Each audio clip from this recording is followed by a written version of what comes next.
महाराष्ट्र में 50,000 से अधिक हुए कोरोना के मामले, उद्धव ने केरल सरकार से मांगी मदद। कोरोना वायरस से सबसे ज्यादा प्रभावित महाराष्ट्र की स्थिति हर दिन खराब होती जा रही है। यहाँ रोजाना हजारों मामले सामने आ रहे हैं।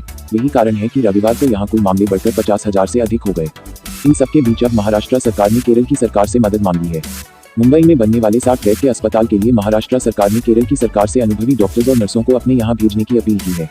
कोरोना वायरस के संक्रमण पर काबू पाने में केरल सरकार काफी हद तक सफल रही है। ऐसे में उद्धव ठाकरे की सरकार ने मुंबई में कोरोना के मरीजों के इलाज के लिए अनुभवी डॉक्टर और प्रशिक्षित नर्सों को भेजने के लिए केरल सरकार से अपील की है।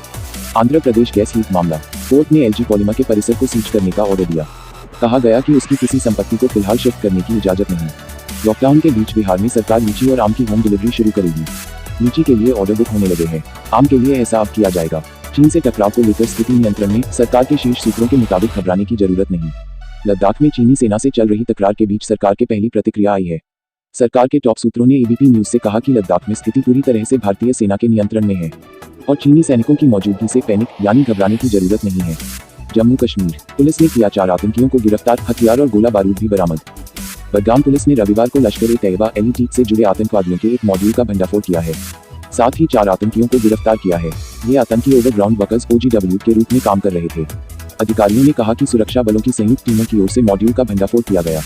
प्रवासी मजदूरों पर योगी सरकार का बड़ा फैसला, राज्य सरकारों को यूपी से मजदूर बुलाने के लिए लेनी होगी इजाजत। उत्तर प्रदेश सरकार ने प्रवासी कामगारों के सेवायोजन के लिए माइग्रेशन कमीशन प्रवासी आयोग बनाया है। उत्तर प्रदेश के मुख्यमंत्री योगी आदित्यनाथ ने वेबिनार में मीडिया कर्मियों से बातचीत की, जिस दौरान उन्होंने कहा कि अब जो भी राज्य हमारे प्रदेश से मजदूरों को बुलाना चाहते हैं उन्हें इजाजत लेनी पड़ेगी। मुख्यमंत्री योगी आदित्यनाथ ने कहा कि उत्तर प्रदेश में आने वाले हर प्रवासी कामगार और श्रमिकों को रोजगार मिले, उनकी बराबर सामाजिक भागीदारी सुनिश्चित हो। इसके लिए माइग्रेशन कमीशन का गठन किया जा रहा है। कोरोना महामारी के इस संक्रमण काल में हर प्रवासी को सुरक्षित लाना प्रदेश सरकार की पहली प्राथमिकता है। यूपी बोर्ड सचिव नीना श्रीवास्तव ने दी जानकारी। 82.66% कॉपियों का मूल्यांकन पूरा। उत्तर प्रदेश में बोर्ड कॉपियों का मूल्यांकन तेजी से चल रहा है। मूल्यांकन की यही गति रही तो मई के अंत तक काम पूरा हो जाएगा। इसके बाद जून के अंतिम सप्ताह तक रिजल्ट जारी किया जा सकता है। बता दें कि 75 में से 38 जिलों में यूपी बोर्ड की 82.66% उत्तर पुस्तिकाओं का मूल्यांकन पूरा हो चुका है। यूपी बोर्ड सचिव नीना श्रीवास्तव के अनुसार प्रदेश के ग्रीन जोन वाले 20 जिलों में 19 और ऑरेंज जोन वाले 36 जिलों में 19 अर्थात 38 जिले में मूल्यांकन का काम पूरा हो गया है। दिल्ली के सभी अस्पतालों में 20% बिस्तर कोरोना मरीजों के लिए रखने का आदेश। 40 सालों में पहली बार भारत में कम हुआ कार्बन उत्सर्जन। वित्तीय वर्ष 2019-20 के दौरान देश में कार्बन उत्सर्जन में पहली बार कमी दर्ज की गई है, लेकिन इसके लिए सिर्फ लॉकडाउन जिम्मेदार नहीं है। अक्षय ऊर्जा में तेजी, कोरोना वायरस की वजह से रुकी कारोबारी गतिविधियां और आर्थिक सुस्ती के कारण भारत में 40 साल में पहली बार कार्बन उत्सर्जन घटा है। मार्च 2020 के मुकाबले पिछले वित्त वर्ष के दौरान कार्बन उत्सर्जन में 1% की कमी देखी गई है। एक तरफ कोरोना ने पूरी दुनिया में अपने कहर से लाखों लोगों को संक्रमित कर दिया है, लेकिन वहीं दूसरी ओर दुनिया भर के वैज्ञानिक कोरोना की वजह से हुए अच्छे पहलुओं पर भी गौर कर रहे हैं। वैश्विक महामारी कोरोना वायरस के संक्रमण को फैलने से रोकने के लिए केंद्र सरकार ने अपने अधिकारियों और कर्मचारियों को वर्क फ्रॉम होम की सुविधा दी है। इनमें बहुत से ऐसे कर्मी भी हैं जो आउटसोर्स पॉलिसी के तहत विभिन्न केंद्रीय मंत्रालयों और विभागों में काम करते हैं। कोरोना संक्रमण से बचने के लिए वह भी दूसरे कर्मियों की भांति अपने घर से काम करते रहेंगे। हालांकि शुरू में यह स्पष्ट नहीं किया गया था कि उन्हें लॉकडाउन पीरियड के दौरान वर्क फ्रॉम होम का वेतन मिलेगा या नहीं। ऐसे कर्मी चिंतित थे कि उन्हें वेतन नहीं मिलेगा। अब वित्त मंत्रालय के व्यय विभाग ने स्पष्ट कर दिया है कि आउटसोर्स कर्मियों को लॉकडाउन पीरियड में ऑन ड्यूटी माना जाएगा। स्थायी कर्मियों की तरह उन्हें भी वेतन मिलेगा। यूपी सरकार ने कोविड अस्पतालों में मोबाइल रखने पर प्रतिबंध लगाने का फैसला लिया वापस। उत्तर प्रदेश सरकार ने कोविड अस्पतालों में मरीजों के मोबाइल रखने पर प्रतिबंध लगाने के फैसले को वापस ले लिया है।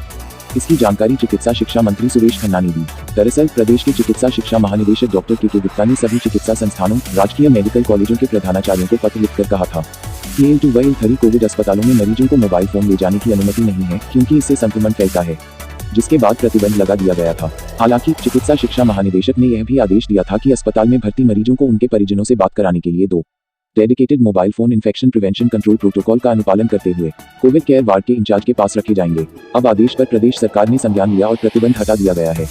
मौसम विभाग ने लू को लेकर उत्तर भारत के कई हिस्सों के लिए जारी किया रेड अलर्ट। उत्तर भारत के कई हिस्सों में तापमान 45 डिग्री सेल्सियस से ऊपर चले जाने के साथ ही भारत मौसम विज्ञान विभाग IMD ने रविवार को दिल्ली, पंजाब, हरियाणा, चंडीगढ़ और राजस्थान के लिए अगले 2 दिनों के लिए रेड अलर्ट जारी किया है। मौसम विभाग के क्षेत्रीय मौसम विज्ञान केंद्र के प्रमुख कुलदीप श्रीवास्तव ने कहा कि विभाग ने पूर्वी उत्तर प्रदेश के लिए लू के संबंध में ऑरेंज चेतावनी भी जारी की है। उन्होंने आगाह किया कि अगले 2-3 दिनों में कुछ हिस्सों में तापमान 47 डिग्री सेल्सियस तक पहुंच सकता है। श्रीवास्तव ने कहा कि यह इस गर्मी के मौसम में पहली बार है जब लू को लेकर रेड अलर्ट जारी किया गया है। इस मौसम में तापमान इस तरह से नहीं बढ़ा जैसा कि यह आमतौर पर उत्तरी और मध्य भारत में बढ़ता है। ऐसा अप्रैल माह में काफी बारिश होने की वजह से हुआ, जो मध्य मई तक जारी रही। इन तरीकों से फर्जी वेबसाइट और ईमेल का लगाएं पता, भूलकर भी न करें क्लिक। लॉकडाउन के दौरान भारत में ऑनलाइन ठगी के मामले तेजी से बढ़े हैं। हाल ही महाराष्ट्र के साइबर सेल ने एक अलर्ट जारी किया था, जिसमें लोगों से मॉन्टब्लॉन्क नामक कंपनी की तरफ से आए मैसेज या ईमेल पर क्लिक न करने की अपील की थी। आपको बता दें कि माउंटब्लैंक दुनिया की मशहूर पेन निर्माता कंपनी है और इस कंपनी के पेन की कीमत लाखों में होती है। हैकर्स ने इस कंपनी के नाम का फायदा उठाकर लोगों को जमकर ठगा है। तो ऐसे में जरूरी हो जाता है कि आखिर फर्जी वेबसाइट और ईमेल या मैसेज की पहचान कैसे की जाए। आइए जानते हैं। सबसे पहले किसी भी ईमेल और वेबसाइट को खोलने से पहले उस पर लिखे गए टेक्स्ट की स्पेलिंग चेक करें। आमतौर पर फर्जी ईमेल और साइट पर शब्दों की स्पेलिंग गलत लिखी होती है। साथ ही ग्रामर की भी कई सारी गलतियां होती हैं। वहीं रियल साइट और ईमेल में इस तरह की गलती नहीं होती है।